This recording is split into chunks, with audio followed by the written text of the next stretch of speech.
itu bisa dilakukan. Kita lakukan semuanya yang bisa kita lakukan. Jangan melakukan sesuatu yang tidak bisa kita lakukan seperti itu. Ya. Katakanlah misalkan pekerjaan kita di PHK, kita ikhtiarkan terbaik mencari pekerjaan. Itu yang penting kita bergerak setiap harinya, tetap bergerak Mbak Rini. Itu yang membuat kita bisa bisa tetap ini ya, istilahnya itu kita bisa laporan sama Allah Subhanahu wa taala, ya Allah aku sudah berikhtiar terbaik, hasilnya Engkau yang menentukan. Nah, saya kira itu yang bisa kita lakukan. Memang dalam hal ini kondisi yang tidak mudah memang.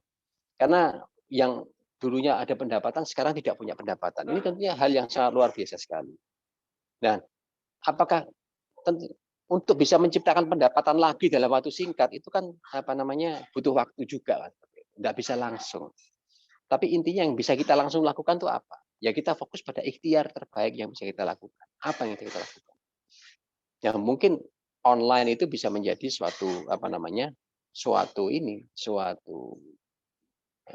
solusi. Kita bisa membuat kelas-kelas online. Kembali lagi, lakukan saja. Tidak perlu takut hasilnya seperti apa. Kan hasil sudah ada yang mengatur. Tapi kita lakukan saja. Lakukan saja yang terbaik. Apapun itu. Mau jelek, mau masih kurang bagus atau bagus, udah. Yang penting lakukan saja. Insya Allah di mata Allah sudah baik. Seperti itu Mbak Rini. Itu mungkin yang bisa kita lakukan ya dalam hal untuk seperti ini. Ya, yang penting ikhtiarnya ya Pak ya. Ikhtiar saja. Fokus ikhtiar saja. Betul. Yang pasti kan setelah kita curhat kepada Allah, jangan lupa curhat kepada manusia ya. Mungkin mereka ada ide yang lain. Itu tadi. Dengan pasangan atau mungkin dengan kolega-kolega, mungkin bisa kolaborasi dengan mereka kan. Jadi ada ide lain, online class atau mungkin untuk workshop yang lain. Karena kan rezeki itu kan dilewatkan dari manusia ke manusia ya Mbak Rini ya. Jadi betul. Tetap harus komunikasi. Kita jangan sampai berpangku tangan di rumah menyesali meratapi. Itu yang akan menjadi sudah imun sistem tubuhnya terganggu, imunitas keuangan juga terganggu. Kita stres nanti. Stresnya juga stres tubuh dan segala macam sehingga kesehatan terganggu. Ini jangan sampai terjadi. Artinya bahwa kita tetap bersyukur. Ya, kontak aja ke teman-teman, sudah. Berkomunikasi dengan teman, ayo dong, mungkin ya ke keluarga dan segala macam, ayo dong, kita bikin sesuatu dan ayo dong, karena saya jujur aja apa adanya. Saya kena PHK nih, kita bisa buat apa nih, kan seperti itu. Tadi itu, Mbak. Iya, dan manfaatkan komunitas yang ada ya. Kita kan ada banyak WhatsApp grup kan nih di handphone. Manfaatkan semua kolega-kolega yang ada. Coba lihat potensi mereka, sebetulnya ada yang bisa kita ajak kolaborasi kan ya. Atau mungkin teman-teman SD, SMP, SMA, kuliah gitu. Jadi kan silaturahim itu kan menambah rezeki kan ya. Jangan sampai kita hanya menyimpan kontak mereka tanpa kita berkomunikasi dengan mereka gitu. Betul. Ya. Oleh karena itu kita juga monggo saya atas nama keluarga besar ekonomi syariah UISI kita membuka kesempatan untuk bekerja sama juga. Kita mengadakan kelas-kelas untuk perencanaan keuangan syariah. Monggo, ini kita ini kan salah satu bentuk kita dipertemukan seperti ini kan bukan sebuah kebetulan melainkan sudah diperjalankan oleh Allah Subhanahu wa taala. Kan kita bukan sedang berjalan, kita sedang diperjalankan kan seperti itu. Dan ya coba dari segala pilihan skenario hidup kita memilih untuk bisa ketemu saat ini kan siapa yang menggerakkan hati kita? Allah kan begitu. Jadi mudah-mudahan dengan kita buka kesempatan ini kita bisa ayo sama-sama. Insya Allah kita Pak Huda saya juga setuju, Pak Dahlan juga setuju kita buka kerjasama dengan kawan-kawan sekalian semuanya dimanapun Anda berada kita buka kelas-kelas webinar untuk perencanaan keuangan syariah keluarga ini seperti itu.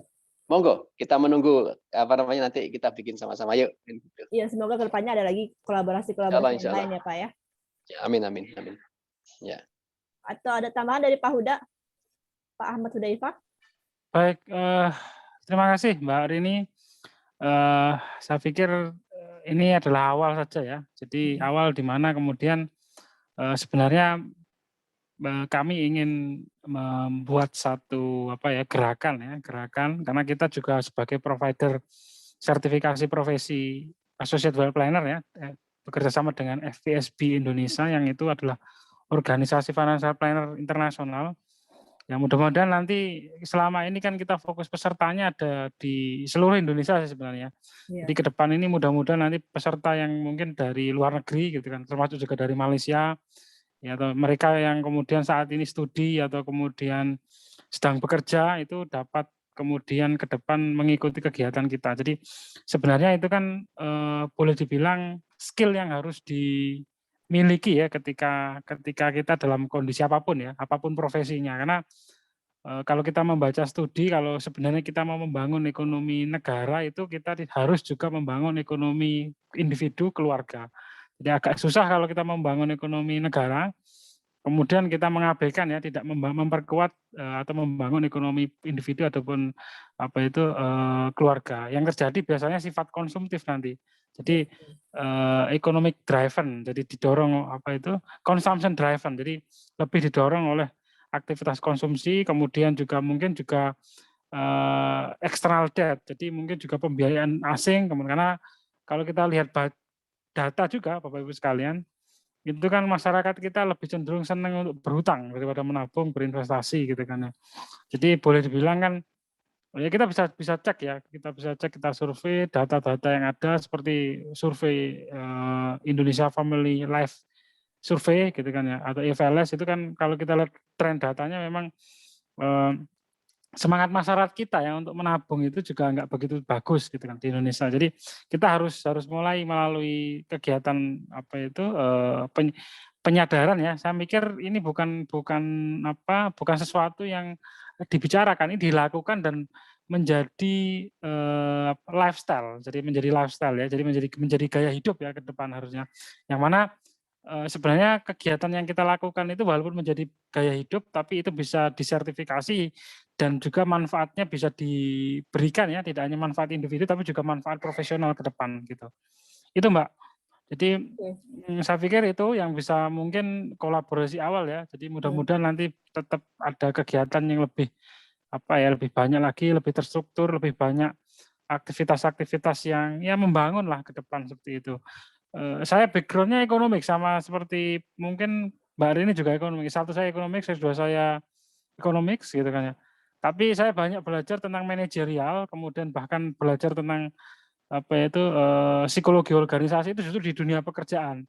Jadi saya juga mengambil sertifikasi yang non ekonomik. Jadi ternyata secara teori ekonomi ya, kemudian diimplementasikan itu kalau kita belajar banyak secara manajerial, bahkan juga finance gitu kan. Jadi kadang teori ekonomi sifatnya abstrak kemudian dia sangat makro gitu kan, general gitu kan. Nah, itu harus kemudian diterjemahkan dalam satu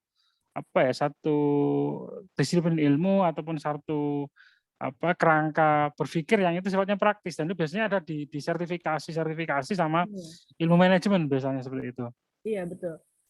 Lagi pula kan sekarang lagi diperlukannya banyak trainer-trainer ya. Kita kan melihat kan kondisi masyarakat kita ini kan literasi finansialnya masih agak kurang ya. Kalau kita melihat banyaknya pinjol-pinjol, jadi banyaknya mereka yang menjadi korban atas pinjaman-pinjaman online. Tadi kan seperti Pak Huda bilang kan, masyarakat kita itu kan lebih senang berhutang kan, mungkin karena kebutuhannya tinggi tapi pendapatannya nggak terlalu besar. Nah, dengan adanya awareness mereka tentang literasi keuangan, diharapkan mereka lebih cermat ya dan lebih sadar bahwa nggak hanya uang aja dan yang dipikirkan, tapi ada kebutuhan-kebutuhan yang lain yang sifatnya mungkin rohani atau mungkin kebutuhan yang sifatnya sukarela ya bisa dilakukan gitu. Jadi semoga dengan dari UISU ini menyediakan sertifikasi bisa memberikan atau menambah jumlah trainer-trainer yang bisa memberikan pengajaran atau mungkin pengetahuan kepada masyarakat secara luas, kan apalagi daerah-daerah yang kabupaten ya yang belum terlalu terjamah tentang literasi keuangan, gimana planning keuangan mereka atau gimana cara memanage dan mensaving uang mereka dengan baik dan benar. Betul. Dan itu semuanya akan kita unlock ya, kita buka semua di sertifikasi itu tadi. Iya, betul. Jadi kan sertifikasi itu sebenarnya tidak mengajarkan satu materi, tapi mengajarkan metodologi. Jadi kalau materi, saya pikir peserta itu pengalaman kita beragam ya, Bapak Ibu sekalian. Jadi sudah ada yang profesinya dosen, bahkan juga profesor, kemudian juga dokter. Pendidikan mereka beragam sangat banyak sekali. Jadi sangat saya pikir secara pengetahuan dan kompetensi luar biasa. Jadi sebenarnya sertifikasi Associate Wealth Planner itu mengajarkan satu kerangka berpikir dan metodologi bagaimana kemudian gaya hidup perencanaan keuangan profesional itu ya menjadi gaya hidup masa depan sebenarnya, gitu kan ya. Tentunya yang sesuai dengan syariah, karena sertifikasi yang ditawarkan ini ada yang konven sama yang syariah. Yang kita tawarkan yang syariah, gitu kan. Iya, Depan ini. Dan itu relevan untuk semua profesi ya, Bapak Ibu, profesi, bahkan juga latar belakang pendidikan. Pesertanya bisa dari SMA, latar belakang SMA sampai doktor, bahkan postdoktoral, gitu kan. Karena itu menurut saya satu skill yang inherent yang harus melekat pada semua individu ya. Jadi tidak hanya pengusaha tapi juga dosen, kemudian juga profesional, kemudian juga student juga dan seterusnya gitu kan. Betul. Harapannya itu menjadi satu lifestyle ya ke depan. Iya, mungkin bisa mengajak para mahasiswa atau jenjang SMA ya, yang bagi mereka mungkin sudah ada yang bisa menghasilkan uang atau wirausaha kan, bisa mengajak mereka cara memanage keuangan dan cara menambah wawasan tentang literasi keuangan mereka. Iya. Dan satu lagi, bicara soal literasi itu bukan soal bicara kita tahu tentang ekonomi syariah, tapi how to do it. Jadi bagaimana kita melakukan itu yang kadang masih miss ya. Jadi tidak sampai ke sana. Jadi literasi keuangan syariah itu adalah bukan soal kita mengakses ke bank syariah, bukan kita punya akun di fintech gitu kan ya. Tapi bagaimana kemudian kita punya rezeki itu kita maksimalkan, kita utilisasikan untuk kemaslahatan kita, masyarakat dan manusia ya, terutama individu untuk tadi sukses dunia dan akhirat. Jadi kalau dulu kita belajar Islamic Economic Thought mencapai falah gitu kan ya. Jadi belajar ekonomi itu mencapai falah, sukses dunia akhirat. Tapi bagaimana sukses dunia akhirat itu salah satu toolnya, kita bicara toolnya, jadi banyak tool ya, itu adalah melalui sertifikasi AWP ini. Sebenarnya ada banyak sertifikasi ya, bertingkat ya, stratified. Tapi AWP ini boleh dibilang paling ya entry level lah. Karena seperti Pak Bambang ini kan sudah levelnya sangat tinggi ya. Yang kita tawarkan itu yang paling rendah, yang mana itu bisa diikuti, biayanya juga terjangkau. Kita desain dengan biaya yang terjangkau, dengan materi yang intensif, poin tengah materi yang bisa diterima oleh semua kalangan. Tapi kalau seandainya ada yang tidak puas, kemudian ingin belajar lagi ya bisa mengupgrade sertifikasi di atasnya gitu kan ya. Oke, terima kasih banyak Pak atas informasinya. Semoga nanti akan saya sharekan via YouTube ya, akan saya sharing linknya, dan bagi mereka yang tidak bisa sempat hari ini datang atau mungkin ada halangan lain bisa mengikuti nanti via YouTube. Ada lagi mungkin komentar dari yang lain atau mungkin masukan atau mungkin closing dari Pak Bambang sebelum kita akhiri? Ya, mungkin masih ada yang lain, monggo silakan Bapak Ibu sekalian, teman-teman sekalian semuanya. Karena sudah menjelang siang, jadi mungkin mereka ada hal-hal lain yang harus dikerjakan. Iya, oke. Ya, ada mungkin ada Mbak Faresta Azra, ini sepertinya alumni UIA ya, dari namanya. Kalau ya mungkin dari saya, kita sebagai manusia ya, apalagi kita sekarang di rumah terus kan ya, nonton TV, lihat handphone, banyaknya godaan-godaan untuk belanja dan mungkin untuk berhutang ya. Sekarang mungkin setiap provider online seperti Shopee, Bukalapak, atau Tokopedia itu selalu menyediakan pinjaman online. Jadi tinggal klik aja di handphone bisa pinjam gitu kan, tanpa mungkin mempertimbangkan gimana cara bayarnya nanti ke depan gitu kan. Kemudian acara TV banyaknya iklan, jadi kita berminat untuk selalu belanja dan mengikuti tren yang ada gitu kan, tanpa berpikir berapa pemasukan kita untuk bulan depan, apalagi kebutuhan kita kan mungkin berbeda-beda ya. Di kala pandemi ini kan kita nggak pernah tahu kan kapan kita akan sehat, kapan kita akan sakit, kita harus menjaga kesehatan dan imunitas. Pasti diperlukan biaya lagi mungkin untuk membeli vitamin, untuk membeli makanan-makanan yang baik kan ya.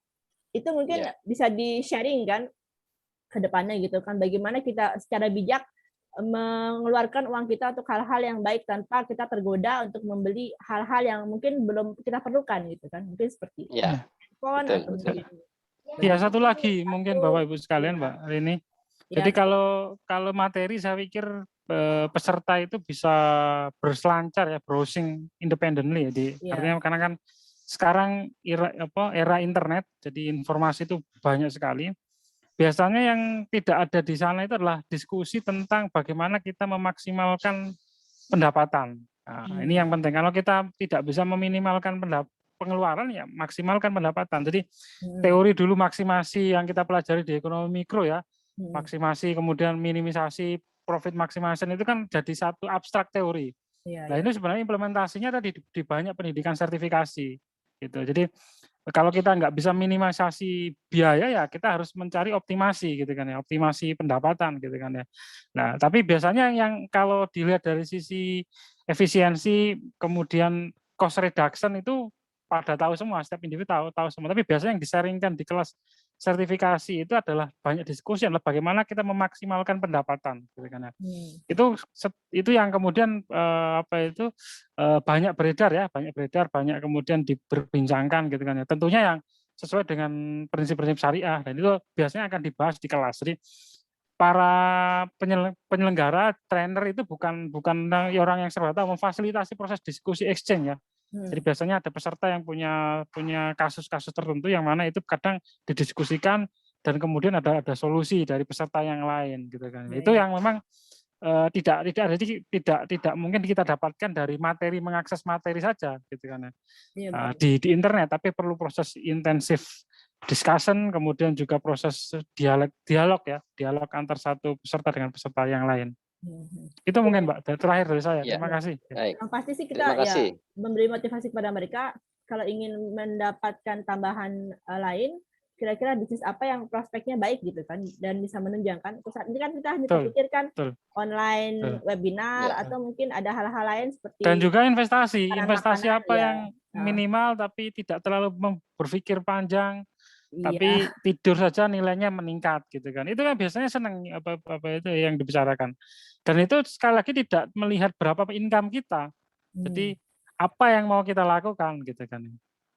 Iya, tapi ya juga harus secara bijak ya, memilih investasi yang baik. Iya, betul. Hanya pilih dan untungnya banyak gitu kan. Pasti ya harus ada ilmunya gitu. Jangan sampai terjebak dengan investasi bodong ya. Apalagi sekarang termasuk kan itu dibicarakan juga, didiskusikan kan? juga, diskusikan betul. juga. Walaupun itu tadi yang sama adalah high risk high return, tapi kan sekali lagi semua investasi ada risknya gitu kan. Ada yang risknya, tapi dipilih mana risk yang paling rendah tapi returnnya yang paling kadang yang paling tinggi gitu kan. Kalau kita nggak mau risk ya nggak tahu. Saya pikir hidup ini penuh dengan risiko. Maksudnya kalau tinggal dipilih aja risikonya mana yang paling rendah. Gitu. Oke, terima kasih banyak Pak Hudayfa atas informasinya. Menambahkan sedikit Mbak Rini, ya jadi intinya adalah ini ada sebuah profesi yang sebenarnya kita kenalkan, coba kita kenalkan kepada kawan-kawan sekalian semuanya, yaitu profesi perencana keuangan. Jadi apa namanya, dengan sertifikasi ABP Syariah ini insya Allah kita bisa memulai untuk bisa berprofesi sebagai perencana keuangan. Mudah-mudahan ini bisa menjadi solusi bagi kawan-kawan semuanya, karena ini bisa kita lakukan secara online ya. Nanti bisa kita bisa diskusi bareng nantinya untuk bisa berkolaborasi bersama. Mudah-mudahan insya Allah seperti itu. Ini jadi solusi.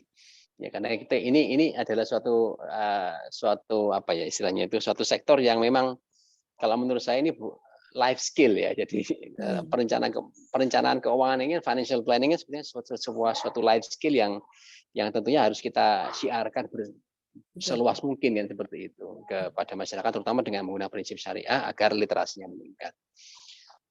Demikian Mbak Rini, dan sebagai apa namanya, mungkin tadi Mbak Rini minta sebagai apa namanya untuk penutupnya ya, rangkumannya adalah rangkuman dari acara kita ini yang tentunya rangkumannya yang harus apa ya, harus mudah diingat seperti itu ya. Jadi jangan yang rumit-rumit kan begitu. Yang bisa diterapkan di keluarga kita masing-masing.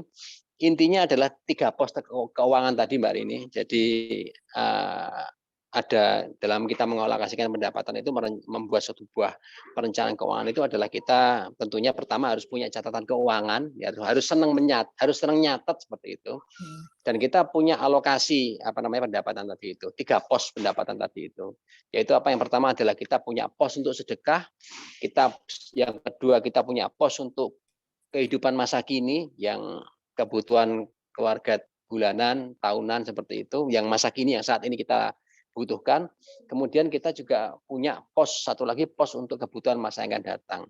selama ada 3 pos tadi itu, kebutuhan pos sedekah, pos kebutuhan masa kini, pos kebutuhan masa yang akan datang, insya Allah nanti kita insya Allah kita sudah melakukan ikhtiar yang terbaik lah seperti itu.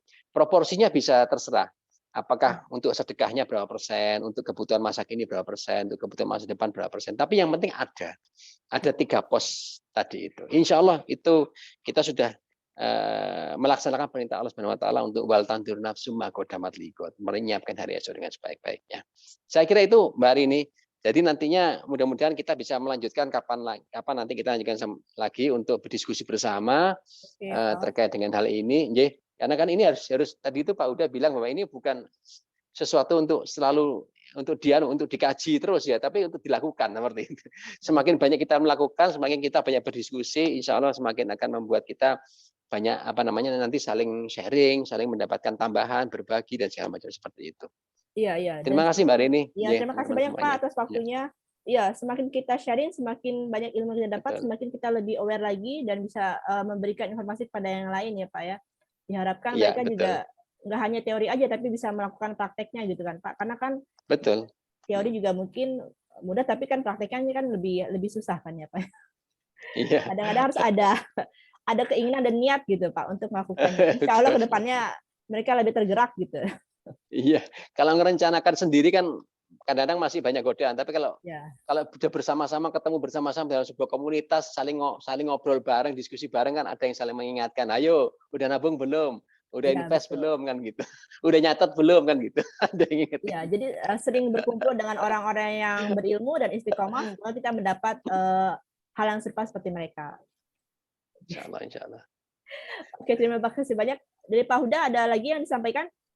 Karena lagi cukup Mbak, saya pikir ini kan yang kita kerjasama informal ya mudah-mudahan karena kita juga pengen mensosialisasikan lifestyle ya, jadi lifestyle tentang perencanaan keuangan itu mudah-mudahan ke depan itu banyak orang yang tertarik. Jadi kita tidak semata-mata mencari income, tidak. Jadi sebenarnya AWP syariah itu kita desain bukan untuk nyari income, tidak, tapi mengajak healthy lifestyle, jadi gaya hidup sehat. Jadi gaya hidup sehat pada semua komunitas ya, pada komunitas tidak hanya komunitas, semua komunitas karena sifatnya rahmatan lil alamin ya, semua komunitas, sehingga nanti ya kita pengen sama-sama ya sukses dunia akhir, mencapai falahnya itu sama-sama, salah satunya dengan financial planner atau merencanakan keuangan gitu. Itu saja mungkin dari saya, Mbak. Iya, terima kasih banyak, Pak. Iya, karena kalau kita lihat kan penduduk Indonesia kan banyak ya, potensinya kan sangat besar. 90% penduduk kita Muslim, tapi terkadang masih ada beberapa yang mereka belum terlalu aware tentang Islamic finance dan atau mungkin kegiatan-kegiatan yang sifatnya seperti wakaf, zakat, infak gitu kan. Mungkin mereka tahu tapi mereka belum tergerak untuk melakukannya. Semoga dengan adanya diskusi ini bisa memberikan keinginan mereka untuk melakukan sesuatu yang sifat-sifatnya sesuai dengan Islam. Oke, mohon maaf lagi dari saya karena tadi ada masalah gangguan dengan Zoom meeting-nya terputus-putus ya, karena kan seharusnya ini menggunakan Pro plan, tapi ternyata belum saya extend. Oh iya. Ternyata. Ya nanti kalau ke depan perlu hari ini, gini, Pak, perlu fasilitas ruang virtual, bisa pakai kami nggak pakai Zoom, Pak, kami pakai Google Meet. Oh iya, jadi nanti bisa kami fasilitasi Google Meet. Di extend lagi kok Pak. Jadi insya Allah kedepannya nggak ada lagi masalah-masalah seperti ini terjadi. Ya. Jadi kalau seandainya Zoom ada gangguan, maksud kami kalau Zoom ada gangguan, kita nanti bisa pakai fasilitas ruang virtual Google Meet gitu, nggak apa-apa. Terima kasih banyak atas waktu dari Pak Bambang Tutuko, Pak Ahmad Hudaifah, dan mungkin rekan-rekan dari Universitas Internasional Semen Gresik ya. Semoga kedepannya bisa berkolaborasi lagi. Terima kasih atas ilmu yang disampaikan. Dari saya, semoga apa yang kami sampaikan ini bermanfaat untuk mereka yang ada di semua negara ya, mungkin Indonesia, Malaysia, atau mungkin warga Indonesia yang ada di luar negeri lainnya. Dan juga semoga apa yang kita berikan ini memberikan barokah kepada mereka yang mendapatkan ilmunya. Oke, dari saya tutup dengan hamdalah dan doa kafaratul majelis. Alhamdulillahirabbil alamin. Subhanakallahumma wa bihamdika asyhadu an la ilaha illa anta astaghfiruka wa atubu ilaik. Ya, wabillahi taufiq wal hidayah. Assalamualaikum warahmatullahi wabarakatuh. Oke, Waalaikumsalam Pak ya. warahmatullahi Sampai wabarakatuh. ketemu lagi mungkin pada ketua Terima kasih. Pak Huda, Yuk Ya, Ahmad. makasih. Saya sign out ya. Ya.